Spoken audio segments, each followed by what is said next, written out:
बलूचिस्तान से एक ऐसी खबर आई है जिसके इंतजार में भारत 70 सालों से था। 70 साल बाद बलूचिस्तान से ऐसी तस्वीरें सामने आई हैं जो भारत को एक बड़ी जीत की तरफ ले जा रही हैं। बिना कुछ करे भारत को बलूचिस्तान में बहुत बड़ी जीत मिल रही है। दरअसल बलूचिस्तान के लोगों और कार्यकर्ताओं ने अपनी आजादी की घोषणा करते हुए अपने देश को रिपब्लिक ऑफ बलूचिस्तान बोल दिया है। इन लोगों ने ऐलान किया है कि अब हम स्वतंत्र देश हैं। बलूचिस्तान अब पाकिस्तान का हिस्सा नहीं है। बलूचिस्तान के लोगों की वकालत करने वाले लेखक मीर यार बलोच ने तो दुनिया भर के देशों से बलूचिस्तान को मान्यता देने की मांग तक कर दी।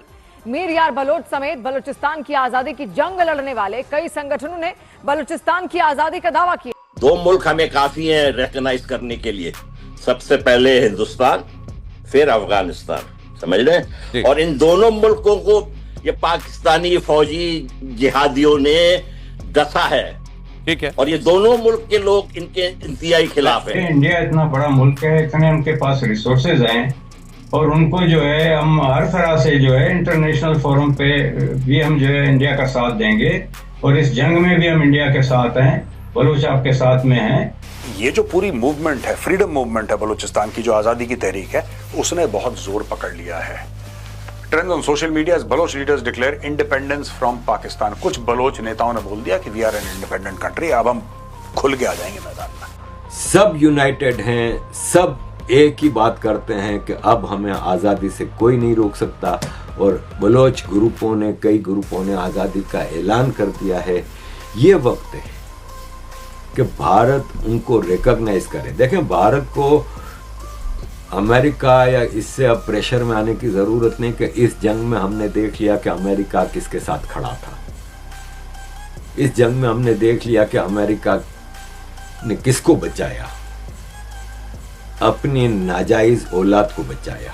बलूचिस्तान में तकरीबन 6 से 7 डिस्ट्रिक्ट ऐसी हैं जो कि बिल्कुल अलहदगी के लिए जा रहे हैं और अगर उन्होंने यूएन में जाकर कहा या अपील की तो उनकी बात को सुन लिया जाएगा। ये बात भी जो है मौलाना फजलुर रहमान जो है वो बता चुके हैं। ऐसा नहीं कि कोई आम जर्नलिस्ट या एक्टिविस्ट ने ये बात की हो। जो BLF के चेयरमैन है उन्होंने सिर्फ इतना कहा, उन्होंने कहा और कुछ नहीं कर सकते हमारे लिए।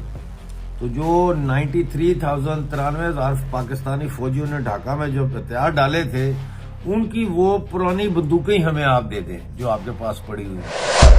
जी दोस्तों, मैं विजय और आप देख रहे हैं इस रिएक्शन। तो दोस्तों, जिस वक्त पाकिस्तान की सरकार और पाकिस्तान की फौज जो है अपने आवाम को बेवकूफ बना रही थी कि किस तरह हमने भारत को शिकस्त दी है, ठीक उसी वक्त बलूचिस्तान के लीडर्स ने बहुत बड़ा खेला कर दिया है। उन्होंने बलूचिस्तान को आज़ाद घोषित कर दिया है और सिर्फ घोषित ही नहीं किया, उन्होंने बाकायदा यूएन से रिक्वेस्ट की है कि हमें एक कंट्री की मान्यता दी जाए, हमारा पासपोर्ट, हमारी करेंसी को मान्यता दी जाए। और साथ साथ इन्होंने भारत से भी रिक्वेस्ट की है कि हमारी एम्बेसी खोलने की हमें इजाज़त दी जाए और भी कई सारी मदद इन्होंने भारत से भी मांगी है दोस्तों।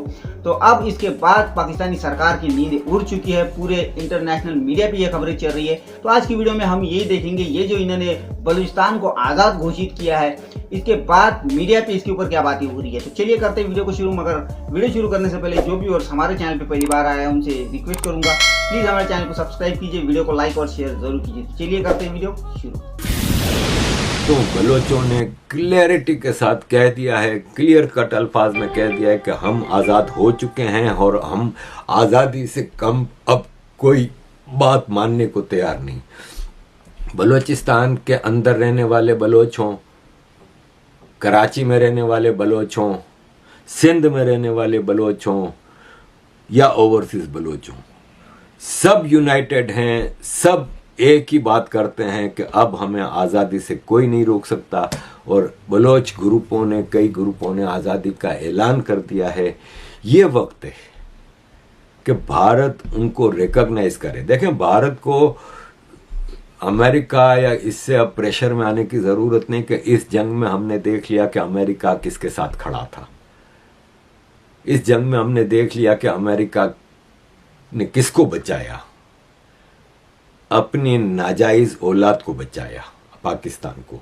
जब ये ईस्ट पाकिस्तान में एक बहुत बड़ा तूफान आया था, जब इन्होंने बहुत ज्यादा जातियां की थी और वैसी जातियां ये लोग बलूचिस्तान में कर रहे हैं, उन जातियों के बाद उन्होंने पूरा का पूरा जो डिसग्रंटलमेंट है वो ऑर्गेनाइज हुआ शेख मुजीबुर रहमान की लीडरशिप में।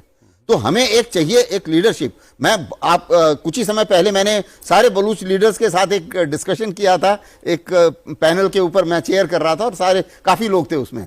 तो मैं इतना बताना चाहूंगा कि ये सिचुएशन एक सिनर्जाइज्ड एफर्ट और एक लीडरशिप वो हमसे चाहते हैं कि आप हमें रिकॉग्नाइज कर लें कि हम पाकिस्तान का हिस्सा नहीं अलग हैं। आप कह रहे हैं कि पहले वहां एक लीडरशिप उभरनी चाहिए। हाँ, एक लीडरशिप उभरनी चाहिए, ये सारा एक साथ होना चाहिए, तीनों चीजें एक साथ।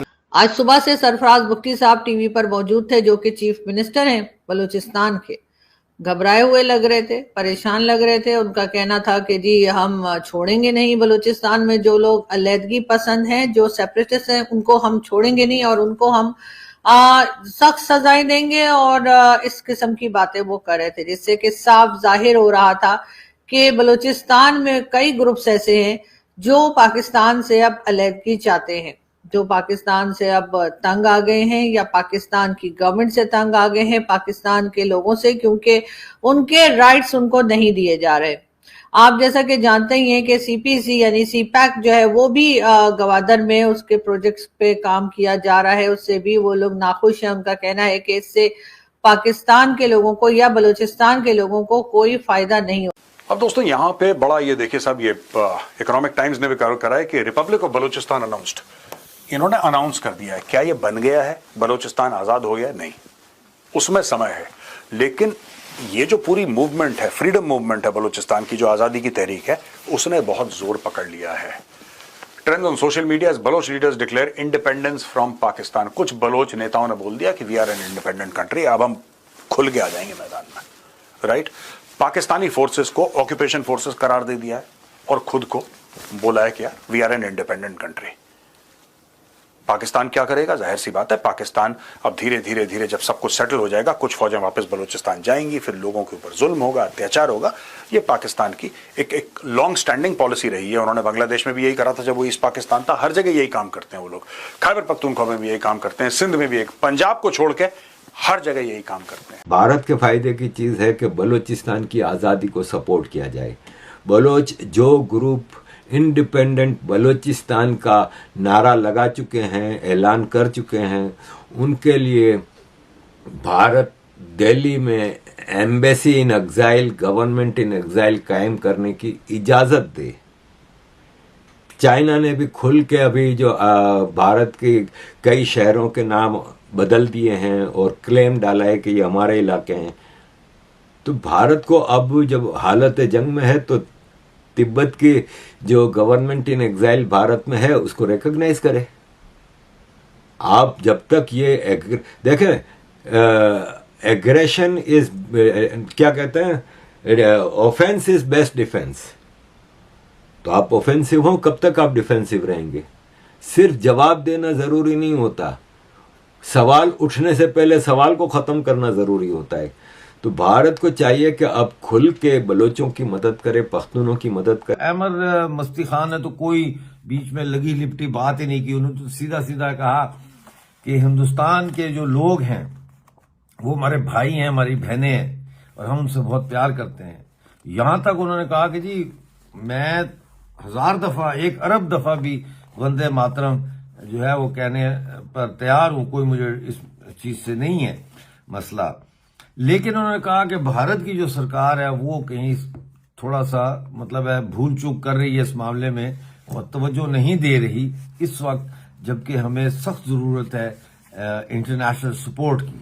फिर उन्होंने अहमद मस्ती खान साहब ने ये जिक्र भी किया कि भाई हमें जो डॉक्टर अला नजर बलोच हैं, जो BLF के चेयरमैन हैं, उन्होंने सिर्फ इतना कहा, उन्होंने कहा और कुछ नहीं कर सकते हमारे लिए। तो जो 93,000 पाकिस्तानी फौजियों ने ढाका में जो हथियार डाले थे, उनकी वो पुरानी बंदूकें हमें आप दे दें, जो आपके पास पड़ी हुई हैं वो ही दे दें। मतलब है उन्होंने हर तरीके से कोशिश की कि बलूचिस्तान के जो इंटरनेशनल सपोर्ट इस वक्त चाहिए है, खास तौर पर इंडिया से, वो उसका ऐलान किया जाए। सरफराज बुख्ती साहब आज काफी देर टीवी के ऊपर थे और लाइव उनको दिखाया जा रहा था और वो उस पर बात वो यही बार बार बता रहे थे कि बलूचिस्तान में जो लोग गड़बड़ कर रहे हैं, बलूचिस्तान में जो लोग इस तरीके से एक्टिव हैं कि बलूचिस्तान को अलग किया जाए, उनको जी छोड़ेंगे नहीं और वो टेररिस्ट हैं। अच्छा, अब अजीब सी बात यह है कि जो हमारे यहाँ टेररिस्ट हैं, चाहे वो हाफिज सईद हो, चाहे वो मसूद अजहर हो, या कई दूसरे टेररिस्ट जो पाकिस्तान में पाए जाते हैं, उनको तो हम टेररिस्ट कहते नहीं है। और जो लोग अपनी राइट्स के लिए आवाज उठाते हैं, चाहे वो बलूचिस्तान से हो, चाहे वो केपीके से हो, या किसी भी दूसरे एरिया से हो पाकिस्तान के, हम उनको टेररिस्ट फौरन ही बता देते हैं। तो दोस्तों, ये थी आज की वीडियो और अभी आपने देखा सबका एक ही कहना है कि भारत सरकार को बलूचिस्तान की मदद करनी चाहिए। तो भाई मैं एक ही बात कहूंगा, भारत सरकार बिल्कुल बलूचिस्तान की मदद करेगी, मगर सरकार का तरीका कुछ अलग होगा जो कि आपको और हमें नहीं पता चलेगा। हालांकि भारत के जो आम लोग हैं वो जिस तरह खुले दिल से अफगानिस्तान के लोगों के साथ खड़े होते हैं, उसी तरह बलूचिस्तान के लोगों के साथ भी भारत के लोग खड़े हैं, खुले दिल से सपोर्ट करते हैं। रही बात सरकार की, सरकार भी कुछ ना कुछ जरूर करेगी। और हम तो ये कहेंगे, जिस तरह चाइना ने तिब्बत के ऊपर कब्जा किया, उसके बाद जो तिब्बत की सरकार जिस तरह भारत से चलती है, उसी तरह बलूचिस्तान की सरकार भी तो भारत से चल सकती है। मगर ये बातें सरकार जरूर देखेगी और जरूर सोचेगी। मगर ये जो इन्होंने अब खुद को आज़ाद घोषित किया है, वैसे तो आपको पता ही होगा कि बलूचिस्तान के कई सारे एरिया से पाकिस्तानी फौज को भगा दिया गया है, वहाँ पे पीएलए का कंट्रोल हो चुका है और जल्द ही बलूचिस्तान भी आज़ाद होगा, मगर उसको थोड़ा समय लगेगा। और ये जो अब इन्होंने खुद को आज़ाद घोषित कर दिया, इसके बाद पाकिस्तानी फौज, पाकिस्तानी सरकार काफ़ी टेंशन में है और अब ये हो सकता है कि ये लोग बलूचिस्तान के लोगों के ऊपर ज़्यादा जुल्म करना शुरू ना कर दें। मगर खैर, हम सब की नज़र बलूचिस्तान के ऊपर है और हम सब बलूचिस्तान के साथ खड़े हैं। तो ये थी आज की वीडियो, आशा करता हूँ आप सभी को अच्छी लगी होगी। तो चलिए चलते हैं, मिलते हैं अगली वीडियो में, तब तक के लिए जय हिंद।